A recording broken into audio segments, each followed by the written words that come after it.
Also tonight, an intensive care unit nurse at Henry Ford Hospital becomes a patient after routine genetic testing leads to a rare aggressive cancer diagnosis. Ashley Schaefer is one in a million people diagnosed each year with adrenocortical carcinoma.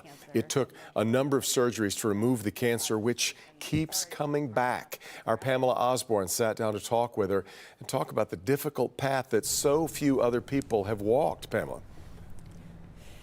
Devin, Ashley, I can't even begin to tell you how many lives she's impacted as an ICU nurse over the past 10 years. She worked here at Henry Ford Hospital up until over the summer when she received her own devastating diagnosis. It just still doesn't feel real that this is happening to me, and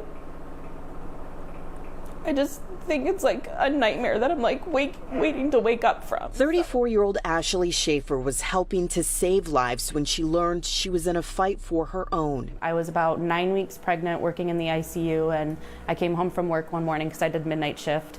And my ankles were super swollen. It didn't seem like much to start, but soon after, low potassium levels landed her in the ER twice. What really brought everything together was we did genetic testing on the baby, and it came back inconclusive. The diagnosis was copy number variant, a rare disorder indicating cancer of the blood or a tumor. And in May, an MRI revealed her cancer. There's a 14-centimeter mass on your right adrenal gland.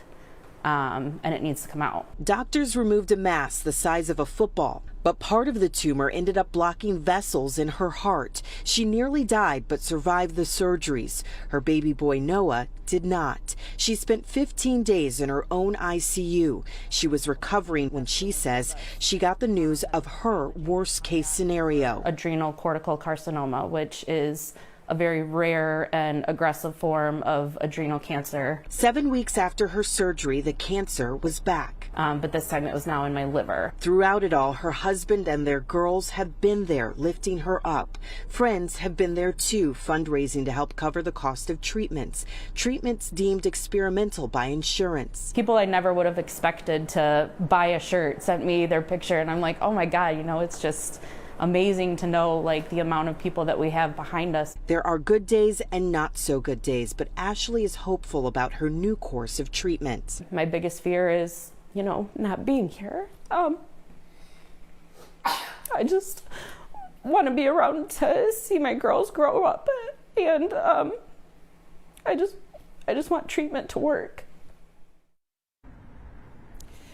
Ashley says there are 3 doctors in this entire country who specialize in the type of cancer she has. Fortunately, one of them is located here in Michigan at U of M Hospital. Now, the other part of this, which we already mentioned, is that this cancer is so rare. The treatments are experimental. The insurance companies don't always have to cover it. So right now, the medicine that she's on costs $28,000 each month. That's one of the reasons why her sister created a GoFundMe account for her, why her friends are fundraising, trying to help her out since she spent so much of her life really, truly helping others. We posted a link to that GoFundMe on our website, clickondetroit.com. For now, reporting live in Detroit, I'm Pamela Osborne, Local 4. $28,000 a month. Wow. All right, Pam. Well, you can hear the heartbreak in her voice. Really.